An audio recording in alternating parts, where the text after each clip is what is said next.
Right, episode 2. So thanks for coming over and getting in a room and talking about what I want to get into, which is SEO events in our industry. They're obviously waved as the golden goose of the market. To be honest with you, it's obviously really expensive to go to these events, takes up loads of time, costs a fortune to travel and stay there.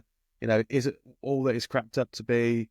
What are the most useful bits that we've taken away from the events, and which ones are the ones that we've found most useful, really? So Danny, it was your first time coming with us to Chiang Mai, wasn't it?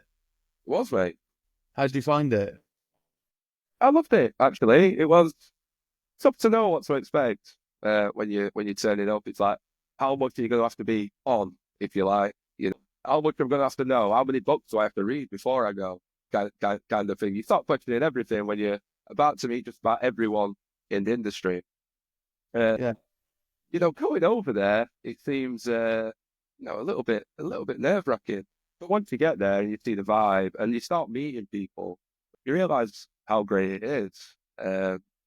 Just kind of general chats, round the pool or over a coffee outside on the veranda, I they're kind remember of, it takes me back to my first time that I got into the market. I remember I was at Sigma in Malta. This was like, I don't know, 4 or 5 years ago. And I was just walking around, obviously trying to sell links to anybody that possibly walked past me. And I saw Carl Roof walk across the floor, and I basically went out. He always rips me for it still now. I went up and kind of fanboyed him a bit. And I was like, "Oh, you're Carl, aren't you? I'm from England. And I run Linkology." And I was like, "How did you get into the market? Is it hard to kind of weave in and make friends?" He was like, "No, it's really easy." Because I came in thinking everyone will be quite private and secretive. And actually, everyone's really welcoming. And he's took me backstage. He was like, "There's Neil Patel, and there's this other bloke, and here's Matt Diggerty," and it's kind of made friends with everybody, which was really lovely. And the next day, I got taken to a fish restaurant, ended up in a casino. That was all of the fun stuff. But behind the scenes, I went to a masterclass, and we talked about testing and all the stuff they're working on, and that was kind of it. So I think from the outside, you think you're never going to kind of get into these spaces with people, but everyone's really nice, aren't they? Really, really interesting. I think that's one of the things, isn't it? With these events, like I said, I was the same for many years. I didn't go out to events. There weren't many SEO events about like kind of 10, 12 years ago. It was kind of a niche practice within the marketing sphere. But yeah, when I went out to my first ones, I kind of like thought, well, where do I actually sit? Like Danny was saying, where do I sit in terms of the level? Do people know my agency? Do people know me? I think more recently, it's like I was known as the guy who's flying around on the back of a motorbike after Saigon, or wandering around on the beach or whatever on holiday, doing videos. So, and people did actually recognise me, which was quite funny. But yeah, there is that little bit of like, how good am I kind of thing. I think a lot of people get imposter syndrome. I spoke to one or Yeah. two kind of big names with no names mentioned who said they felt the same way. But yeah, everyone's really open. You get to share, kind of tools and tips, and people are open about sharing suppliers. For me, the value it's not really intangible. As soon as I get back to the office, start looking at some of these sites, catching up with people, it extends out into other platforms, George. I mean, how have you found it in terms of like connecting with people on LinkedIn and stuff like that? How's it helped? It's really good. I mean, obviously, there's the social proof element, the fact that you can share coverage where you've been, people that you've been seen with, obviously been able to show that you're an established person. But it's all, everything is verification, isn't it? A lot of it. But the attribution part is quite hard. When I spoke at Estonia a couple of years ago, I had people coming up to me afterwards, which was great, and I managed to secure a decent amount of work from a couple of people. So there was an easy, tangible value there. I could go, I could do this show, I spent a week out, I travelled over here, and we got this client through the door. But the other bits are intangible, and it's kind of hard to track, but the value's certainly there in terms of the market and the space that you work in. I really enjoy it. There's some shows that are more sociable than others. There's one that I love to go to, which is SEO on the Beach, which is basically just a blag. So it's an event you can go to, and it's just at a beach bar in La Manga in Spain. It's really casual, the booze and food's included, and you can obviously expense it. But there's not a huge amount of SEO learning there. It's just a sociable environment where you're sat in the pool for 2 or 3 days with people that are really well regarded in the market. That's quite a nice bonding one, whilst there are obviously more hardcore events like Mastery Saigon and Chiang Mai, which I think for me are the best ones in the market in terms Yeah. of learning. Yeah. But with the Barcelona thing and one or two others, I mean, there's always a social element attached anyway, even to the kind of more formal conferences. But like you said, places like Barcelona, it's good just to keep your face in, you know, and just keep those relationships going. And the more you meet people, the more open people are, you know, the more you build that relationship, you know, the more tips and tricks you're learning. We've not really talked about the quality of the speaking at some of these conferences. So they do vary, and not to pull down any of the speakers, but some places give people a chance. You know, they're a platform for kind of newer girls and guys on the market who want to get their voice heard. I know others are more difficult to get in, and I suppose as they grow in stature, places like Chiang Mai, I would imagine Matt and Carl would probably say that maybe 2 or 3 years ago, they were a little less picky. And now you're getting some real big names on there, some real headliners. So Danny, what did you think of some of the content at Chiang Mai specifically more recently? Because that's where we went, didn't we? Yeah. So no, there was some great talk. I think it's important, like when you talk about Chiang Mai SEO, SEO is such a like massive spectrum. So, you know, Matt and Carl, when there's picking speakers, you have to pick across the entire spectrum. Like you guys come from the commercial point of view, so you're more interested in the money side of things and the getting business side of things, whereas someone like me or a strategist would be more interested in the concept side of things or the technical side of things. So they have to find that balance. Actually, there was some really good talks there. I really enjoyed some of them. Like there was a talk from Nick Eubanks, which wasn't simply solely about SEO. It was about his journey and some of the processes he puts in place. But there were little bits from the talk, like the sheets that he used, how he projected things, which I could then use within our team, which was really interesting. Similarly, there was a talk from Ross Ludgent. That was a great talk. I really enjoyed his content talk. And again, seeing some of the things he does, it's great to watch these talks for a number of reasons, because when you're leading strategy and you see something's working, eventually it kind of becomes that well known to you, it starts to seem really simple. And when things start to seem really simple, it can seem a bit unadvanced and a little bit boring and a little bit, am I really doing the right things here? So watching these talks as well, and as well as getting amazing information, it's validation as well, which is like really important, because you come back and you refresh. You're not wondering what the guys are doing over there because you've seen it and it's the same as what you guys are doing. So out of all these little talks, little bits, a 30-minute talk, you're rarely going to find a 30-minute talk, 30 minutes of value. But there's going to be a minute here and a minute there that you're going to be able to extract and put into your team, like the quality score from Rob Hudgens, which seems to be a great tool. He also talks a lot about the amount of times content needs updating, something that like I was oversighting a little bit. So it's little bits of value like that that are really, really. For me, it's trends, you know. Sorry to overlap there. For me, it's trends. There's a lot of blue sky, I think, there as well. So, of course, a lot of the things they're talking about do validate our approaches. So it's great to hear people like, you know, Carl and James Dooley and all these other guys doing things that we're doing and listening to their test data and lining that back with ours and realizing that what we're doing is great work too. But it's the trends, you know, obviously last year and going back the year before, everyone was starting to talk about AI. This year, obviously, it was really big. But another thing that came to the fore this year was the knowledge-based stuff and the personal branding. You know, while you're there, you get really excited about these trends, don't you? You start thinking, you know, you listen to what people are doing. You're watching people manipulating knowledge panels and all kinds of crazy stuff. And it gets you excited. Kind of, you work that into your own kind of thinking for future products. I've got a question for you guys. I mean, you've been to more events than me, you know, successful business owners you're bound to have. What would you kind of, from all that time there, what stands out as like the best piece of advice you brought home, maybe from one of these events? Best nugget of knowledge? Tricky question, that is. I mean, I think what you said before about each talk having some value. I enjoyed Jason Hennessy's one, which he did at Chiang Mai. I know he think he ran the same one in, was it Saigon that you went to, Jace? It talked about scaling to X million. That was really good, about delegation and bringing in the right team members at the right times. I enjoyed a presentation from Bernard Huang on content. I can't recite all of it, but it was really insightful. It was about all the stuff that you're talking about entities and not just user funnels and things like that. But that was really, really smart. That was at MozCon, wasn't it? Was that at really, MozCon? Yeah, as MozCon, that was a really, really polished event that we went to there. That was really good. I really I enjoyed some of the sneaky stuff that you don't hear people talking about. So like last year at Chiang Mai, I can't remember who the chap was, but it was a guy from, it was an iGaming space. I'm not going to go in and talk all the details because he specifically said he can't leave the room, but there were kind of techniques that they were using with traffic manipulation. We're like, we don't do that because the clients come to us for, reliable, straightforward work that's kind of safe as it can be. So we're pretty big household names.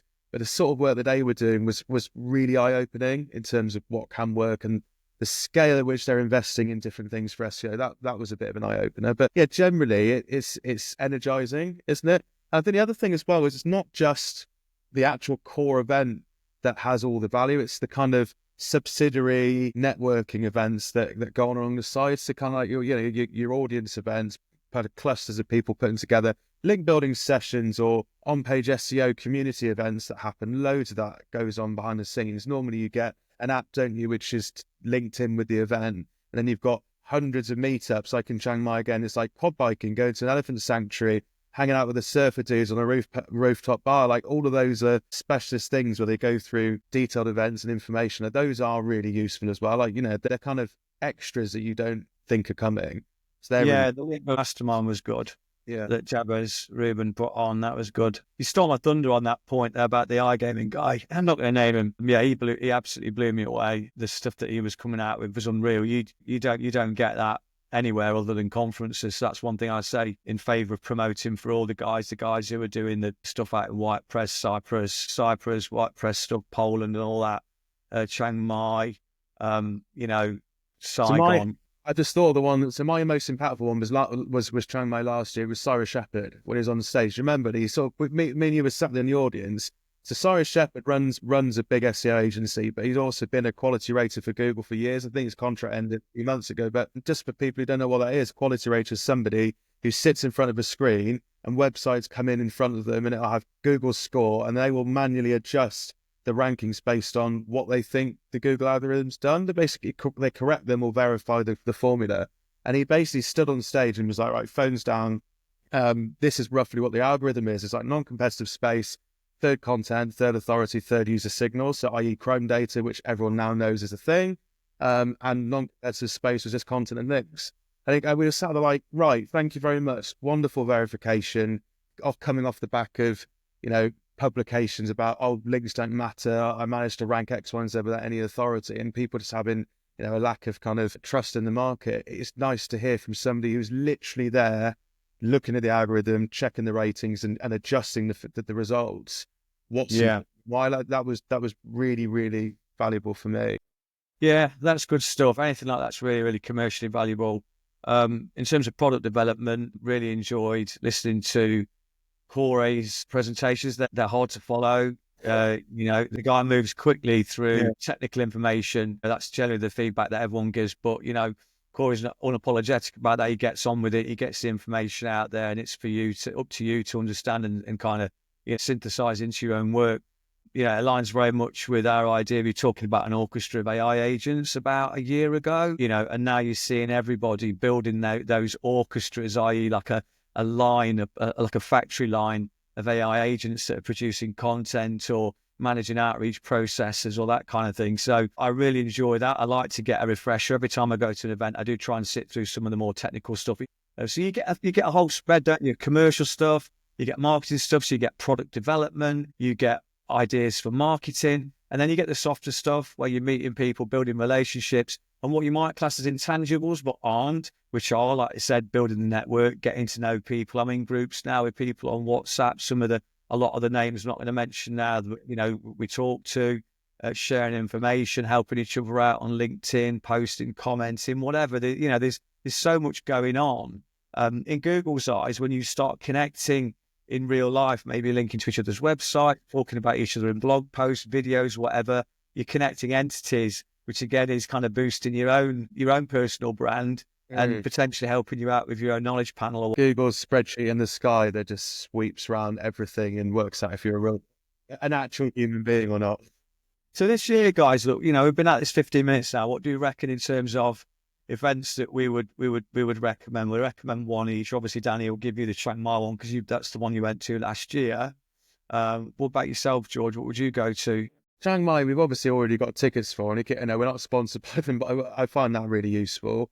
I've just applied for trying to do a masterclass with Brighton, one of the Brightons, and maybe San Diego. The issue there is it crosses over with the Chiang Mai dates. I'd love to go to both. I'd raise it with the people who organise it because we sponsor some stuff, don't we? Like I would like to go and do both, but it's tricky to do it, and things the cost so high. You're probably looking at least 20k to go overseas with the team, have a stand, put on the hotels. So I would like to be there and do a good job for the business. So that is always really tricky. But yeah, just get involved with those main ones. So I've not ever gone to Saigon. That crosses over with some personal stuff, which is tricky. I'd love to go out there. I'm more interested also in getting involved with some of the agency networks. They look quite good. There's a few of those out in the States. There's one in Australia. Again, needs proper planning, but trying to get in with maybe startup agencies would be a good thing to do. And then of course you've got niche industries as well, so you don't have to just go to SEO events. You could go to finance event, insurance event, casino event. Like I go to some of the iGaming ones, they're pretty good. But yeah, you've got to really balance the cost of going. Me putting that through, but you go, why are you flying business class over here for whatever reason? But also there's quite good events in the UK that don't cost crazy money. Jump on Well, a I'm train. going to say, Yeah. I'd recommend the Chiang Mai. Obviously, I think it's top class. Been there twice now. I would go to Saigon, but I can't. I'm getting married that week, and I'd also recommend some of the smaller dudes are quite good, quite intimate. I met some really great people, guys from Nautilus and various others at Cyprus event. That was good. I met James there as well. Estonia is decent. I spoke at SEO Estonia, didn't I, a couple of years ago? SEO SEO Estonia. Estonia, again, that's Carl another Banner one. again. So he obviously runs a Chiang Mai with Matt, but Carl runs Estonia with Kyle. And that's why I got the invite to speak there. Like the caliber of speakers is really good. It's really polished. I thought that was like the norm, but they had the green room, they had proper makeup, all mic'd up. They had about 7 cameras laid on. And that was my first time speaking. Corey was actually there, funnily enough. I remember him saying that thought he had a 45-minute presentation slot and it was actually 20 minutes and he had to squeeze 127 pages into 20. And how fast he talks Oh, anyway. no. Yeah, but that's a really good one. The community stuff afterwards is top notch. All the food's decent. That's low cost, really good show to go to as well. Okay, cool. Yeah. Next couple I would suggest is I would say I fancy going to. I really want to go to Poland for the White Press do. I think that'll be good. And if I can't be here, unfortunately, for certain reasons, but I'd like to go to Kazra's link building mastermind in Manchester. So a shout out to that as well. I think that'd be amazing. And any of the kind of smaller Charles Float dues that you can get into, any of the masterminds in New York or London or wherever, you're going to pick up absolute gold in places like that. So yeah, just go. If you go to these places, just go with an open mind. These people the guys are all really friendly. Everyone's open, everyone's friendly. So I highly recommend it. Like the people that are going out there, there's going to be quite a lot. There's going to be maybe some juniors at the big companies standing out. There's going to be people flying out there on their own. Like what would you recommend to these guys to get the most out of the event? Like you, George, say you say when you met Kyle Roof, you just kind of drop there, you don't know anyone. You got a how plan. would you advise? Yeah, when I go to events for sales reasons, I'm going to like a trade show, and I'm not going to meet anyone. I'm just literally hitting the floor and doing 30,000 steps a day. It's the same kind of thing. You want to try and get some meetings or something lined up, even just some very light intent before you jump onto the stand and haul yourself out for fun. The best thing is to try and book some meetings. So these events, as I said, have got these apps, and you can kind of look at what's going on, make friends with people within that, and make sure you've got a loose plan on what you're going to do each evening, because you haven't got enough time to do everything. So yeah, make sure you're planning. Anyone in your space, any clients that might be going to the area? I mean, if you've got clients in the countries that you're visiting, that's also a really nice thing to do, because you might not necessarily fly to Malta to go and see all one client, because you can do it all on Zoom. But if you can meet them at the same time as going to an event, like, there's obviously proper tangible value there, and it shows willing on your side. So depending on what sort of position you're in, but I would say planning is everything, making sure you're getting ahead and getting people lined up to talk to. Yeah. One tip I've got is just be brave. Just be brave. It's like when networking, people expect you to put yourself out there and walk up to them and talk, if you're a bit of an introvert, just have a little plan. You know, there's plenty of YouTube guides on how to get icebreakers, you know, how to hold a conversation, basically. For some of us who are working from home, you know, since COVID or whatever, you know, you suffer from a little bit of social anxiety. I mean, I'm not an introvert at all, and I even felt that when I first went to Chiang Mai a year ago. I kind of hung about the edges, kind of wondering whether it was okay to talk to people. Then I had people coming to me saying, "Oh, I thought you were unapproachable," and it's probably because I was stood there looking like that myself. Just smile. George is really good at it. Just smile. Just get out and talk to people. You know, have a drink with people. All human beings at the end of the day. Everyone just wants to do good business, look after their clients, make a bit of money, look after their families. You know, travel the world. Yeah. We've all got fairly similar aspirations. So, you know, just go for it. That's all I'll say. There we go. Best get down and start planning where we're going then, haven't we? Worries. Nice one. Thanks very much. Okay, well, Yeah, you're welcome.